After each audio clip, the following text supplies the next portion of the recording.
So, hey guys, you bought a house last year. You recently bought a house within the last 2 to 3 years, and now you're thinking about refinancing. So, today we're going to talk a little bit about the basics of refinancing. So, stay tuned, check it out.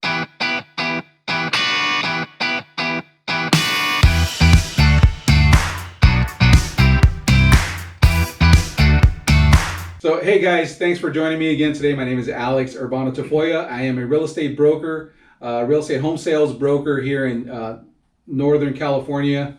And today we are talking with Frank Flores. He is a loan agent, loan officer, also here in California, Northern California. He has helped a lot of people buy their properties, get their loans to buy their properties, and also has helped them refinance. And that's why we asked him here today, so he could talk about more and kind of break down the refinance process. So just quickly, Frank, what's a refinance? Well, in a nutshell, it's taking your current loan and replacing it with a new one.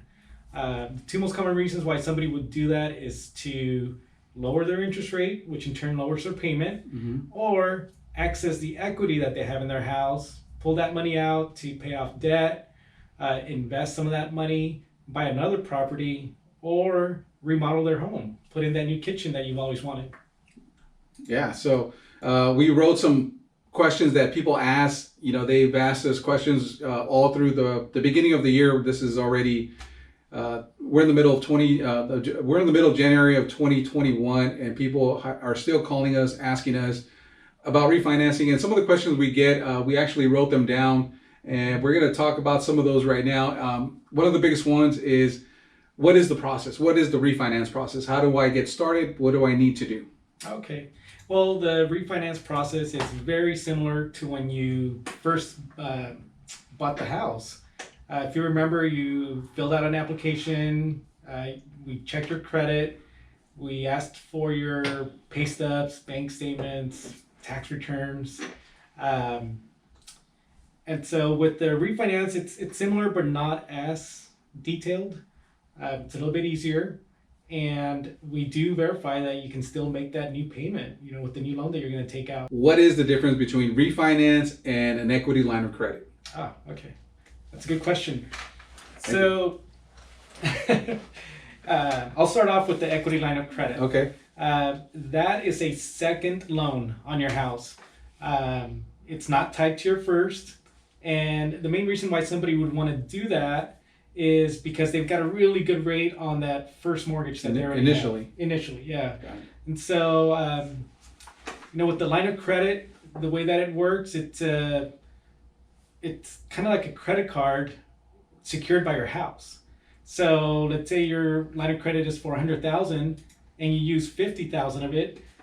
You're only going to make payments based on that $50,000 that you owe, and as you pay it down, you can use it again. So it's a revolving account. As opposed to a refinance, we're just restructuring that old loan into a new one, and that payment is going to be fixed. It's always going to be the same. Yeah. Yeah. A lot of people have gone into the forbearance. A lot of people have applied for forbearance because of the pandemic. Are those people able to refinance? Yes, but there's different rules depending on what type of forbearance or what stage they're in. A lot of people have enrolled in a forbearance and never missed a payment. They just enrolled as a backup in case their employer lays them off or cuts their hours. But if they've continued to make the payments, they can refinance right now. We would require them to cancel the forbearance, but that's about it. Now, if somebody is in a forbearance and has missed payments, we require that they cancel out of the forbearance and then make 3 monthly payments in a row. So in January, we would have to verify that they made January, February, and March, and then they can apply in April. I see. And those are the rules when it comes to the forbearance. Yeah, because a lot of people, because of what happened, they opted for it, and obviously, rightfully so. A lot of us, or a lot of people actually, work when slowed down, and you don't have as many hours, and exactly, you might have to, apply for that. But yeah, that's one of the questions we usually get asked, and I know a lot of clients that bought a house within the last few years have opted for the forbearance, and a lot of them have been wondering, can I refinance? Yes, correct. All right. How long does it take to refinance? What's what's the on process? average, it takes 30 to 60 days, depending on the complexity of your situation. Right now, we're experiencing refinances between 20 and 30, but on average, it's 30 to 60. Yeah. Okay. Obviously, there's a lot of questions when it comes to refinance. Every case is going to be totally different. There's no one size fits all. So talk to a loan agent, a loan professional to help you guide you through and guide you through the refinance process. From what it sounds like, there's a lot of options, and your best bet is to talk to somebody like you. Yeah. And if I can just add, the refinance process, it's much simpler than a purchase process. How so? It's a little bit less paperwork involved, less verifications, and sometimes we don't even need an appraisal on some of them. So Okay. yeah, so it's a lot easier.